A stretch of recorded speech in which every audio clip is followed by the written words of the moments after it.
it was in the naming of the days of the week where the Ethiopians demonstrated their special creativity.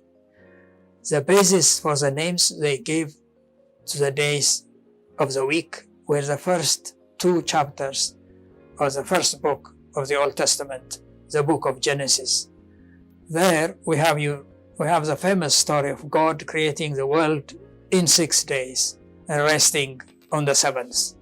The names our ancestors gave to the days of the week are a beautiful celebration of those 6 days of creation and the divine rest on the 7th.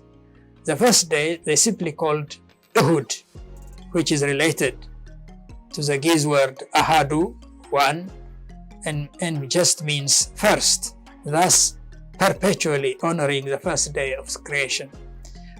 The second day was named Sanui, in Amharic adapted to Sanyo, both of which are derived from the Giz word for second. The third day was called Salus, third in Giz. In Amharic, this was modified into Maksenyo, which means Magist Senyo, the day after Senyo, Yesenyo Magist. The fourth day was named Rabu, meaning fourth in Giz, and slightly modified into Rob in Amharic. The fifth was called Hamus, fifth in Giz.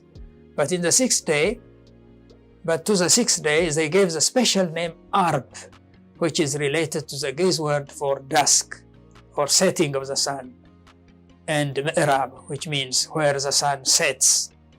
Why did they do this? They did this in relation to the 7th day, on which God is said to have taken his divine rest after he created the universe.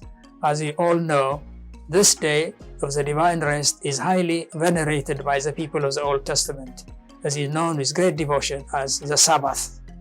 Our ancestors simply adopted the name and called this day Sanbet in Giz, Sabbath, Sanbet. And Arb is thus the day of the setting of the sun before the Sabbath, or the eve of Sabbath day, Yesenbet Wazema, a day on which all believers get ready for the special ritual celebrations which took place on the day of the Sabbath itself.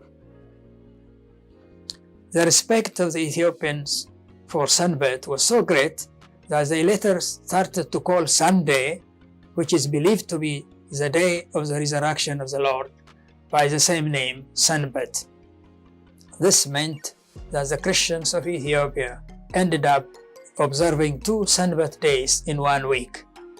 To avoid the obvious confusion between the 2 Sanbet days, they called the 7th day Qadamit Sanbet, the original Sabbath day, and Sunday Daharit Sanbet, the latter Sabbath day. It is from this final development that we have the name Qadame, Qadamit, for Saturday in Amharic.